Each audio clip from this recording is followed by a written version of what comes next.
రాజు అంటే ఎవరండి? ఈ ప్రశ్నకు చిన్న పిల్లలు కూడా సింహం అని ఆన్సర్ ఇచ్చేస్తారండి. కానీ నేను ఇప్పుడు మీకు వీడియో చూపించేస్తానండి. అది చూసాక మీరు ఇదే మాట అంటారేమో చూస్తానండి. మరి అంటే సింహం సిచ్యువేషన్ బట్టి రియాక్ట్ అవుద్దంట తెలుసా?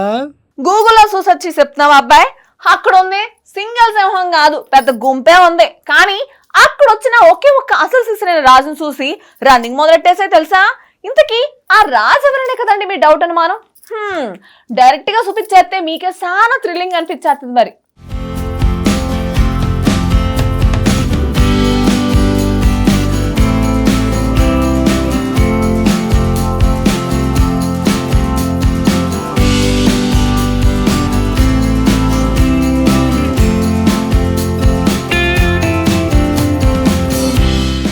అటవీ ప్రపంచం కొంత షాకింగ్ గాను కొంత థ్రిల్ ని కలిగిస్తోంది.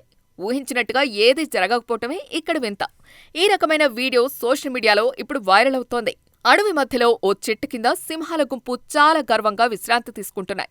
ఎందుకంటే అవి అడవికి రారాజులుగా భావిస్తాయి. అక్కడి వాతావరణం చాలా ప్రశాంతంగా ఉంది. సింహాలు నిర్లక్ష్యంగా చాలా రిలాక్స్డ్గా కూర్చుని ఉన్నాయి. అప్పుడు అడవికి అసలైన రారాజు ఎంట్రీ ఇచ్చాడు. అంతే, సీన్ అంతా మారిపోయింది. అంతవరకు ఎంతో రిలాక్స్డ్గా కూర్చున్న సింహాల గుంపు పరుగు తీసింది. అడవిలో సింహాల గుంపు చెట్టు నీడలో రెస్ట్ తీసుకుంటున్నాయి. వాటిలో కొన్ని నేలపై పడుకొని ఉంటే మరికొన్ని చుట్టూ చూస్తున్నాయి. సడన్ గా ఓ భారీ ఏనుగు అటుగా ఎంట్రీ ఇచ్చింది. కాసేపటికి ఆ ఏనుగును చూసిన సింహాలు షాక్ అయ్యాయి. అప్పటి వరకు ఎంతో ధైర్యంగా కనిపించిన ఆ సింహాలు ఒక్కసారిగా బెదిరిపోయాయి. వాటి విశ్వాసం మాయమైపోయింది. మరుక్షణం ఏదో ఉపద్రవాన్ని చూసినట్టుగా అక్కడ్నుంచి పారిపోయాయి.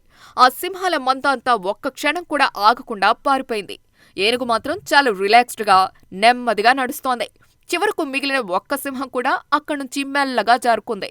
సింహాలను చూసిన ఏనుగు మాత్రం నెమ్మదిగా తనకేమీ పట్టనట్టు చెట్టు వైపు గంభీరంగా అడుగులు వేసుకుంటూ వస్తోంది. అడవికి రాజులమని చెప్పుకునే సింహాలు అన్ని ఉన్నా కూడా ఏనుగుని ఎదిరించడానికి అస్సలు ధైర్యం చేయలేదు. ఈ సీన్లో అడవిలో నిజమైన శక్తి ఎవరిదో స్పష్టంగా కనిపించింది.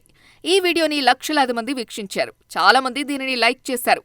అక్కడున్న చివరి సింహానికి అసలు ఏం జరిగిందో అర్థం కాలేదని ఒకరు, సింహం తన కుటుంబంతో ఉంది కాబట్టి అతను తెలివిని చూపించాడని కామెంట్ చేశారు మరో యూజర్. ఒంటరి సింహం మరింత ప్రమాదకరమైంది, తన కుటుంబం పట్ల గౌరవంతో పారిపోయి ఉంటుందని అన్నారు.